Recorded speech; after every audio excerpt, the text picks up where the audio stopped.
Hi అండి. అందరికీ నమస్కారం. Welcome to my channel. ఈ వీడియోలో ఏపీ ప్రభుత్వ ఉద్యోగులకు మరియు పెన్షనర్లకు పీఆర్సీ అలాగే పెండింగ్ సమస్యలపై బొప్పరాజు వెంకటేశ్వర్లు కీలక ప్రెస్ మీట్ అయితే పెట్టారండి. మరి దీనికి సంబంధించిన పూర్తి వివరాలైతే వీడియోలో తెలుసుకుందాము. వీడియో ఎక్కడ గాని స్కిప్ చేయకుండా ఎండ్ వరకు చూసేయండి. అప్పుడే ఇన్ఫర్మేషన్ పూర్తిగా అర్థమవుతుంది. అలాగే వీడియో చూస్తున్న ప్రతి ఒక్కరు వీడియోకి లైక్ చేయండి ఫ్రెండ్స్.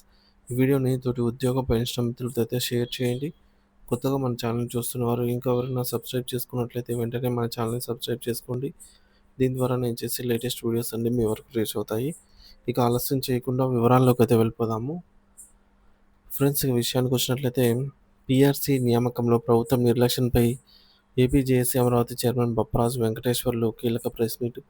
కూటమి ప్రభుత్వం అధికారంలోకి వచ్చి ఏడాది పూర్తయిన రాష్ట్ర ప్రభుత్వ ఉద్యోగుల వేతన సవరణకు అత్యంత కీలకమైన నూతన పే రివిజన్ కమిషన్ పీఆర్సీ నియమించకపోవడంలో ప్రభుత్వం చూపుతున్న తీవ్ర జాప్యంపై AP JAC Amaravati association chairman Shri Bopparaju Venkateswarlu తీవ్ర అసంతృప్తి మరియు ఆగ్రహం వ్యక్తం చేశారు.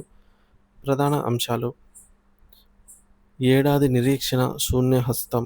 మేము ఎంతో ఆశతో ఎదురుచూసిన కూటమి ప్రభుత్వం ఏర్పడి నేటికి సంవత్సరం దాటిపోయింది. అయినా ఉద్యోగుల ఆర్థిక భవిష్యత్తుకు సంబంధించిన అత్యంత కీలకమైన పీఆర్సీ కమిషన్ నియామకంపై అయితే ప్రభుత్వం కనీసం శ్రద్ధ కూడా చూపించడం లేదు. ఇది అత్యంత బాధాకరమని బొప్పరాజు ఆవేదన వ్యక్తం చేశారు. రెండవది, ఆర్థిక భారం లేని పనికి కూడా ఇంత జాప్యమా?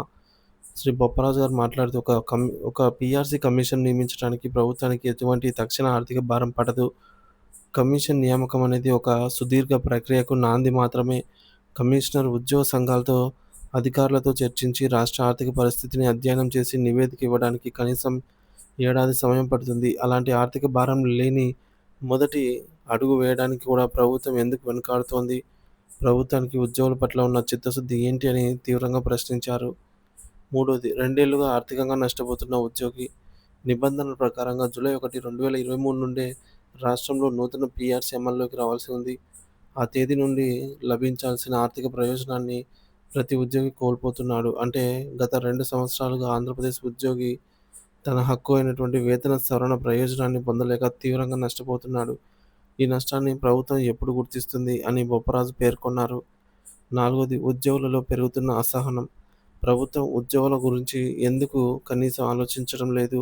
మా సమస్యలను ఎందుకు పట్టించుకోవడం లేదు అనే ప్రశ్న ప్రతి ఉద్యోగి మదిలో, ప్రతి కార్యాలయంలో తీవ్రమైన చర్చకు దారితీస్తోంది. ప్రభుత్వ వైఖరి ఉద్యోగులలో తీవ్ర నిరాశను, అసహనాన్ని అయితే నింపుతోందని ఆయన అన్నారు. AP JAC Amaravati demands. మొదటిది, తక్షణ పీఆర్సీ కమిషన్ నియామకం. ప్రభుత్వం ఇప్పటికైనా కళ్ళు తెరిచి తక్షణమే ఎటువంటి జాప్యం లేకుండా నూతన పీఆర్సీ కమిషన్ను నియమించాలి. రెండోది, కాలపరిమితి విధించాలి. నియమించబోయే కమిషన్ తన నివేదిక నిర్దిష్ట కాలపరిమితిలోగా ప్రభుత్వానికి సమర్పించేలాగా స్పష్టమైన ఆదేశాలు ఇవ్వాలి. మూడోది, ఇతర సమస్యల పరిష్కారం. పెండింగ్‌లో ఉన్న డీఏ బకాయిలు, సరెండర్ లీవ్స్, ఇతర ఆర్థిక ప్రయోజనాలపై కూడా ప్రభుత్వం ఒక స్పష్టమైన ప్రకటన చేయాలి. ప్రభుత్వం ఉద్యోగుల సహనాన్ని పరీక్షించవద్దని, వారి న్యాయమైన డిమాండ్లను వెంటనే నెరవేర్చాలని బొప్పరాజు వెంకటేశ్వర్లు హితవు పలికారు.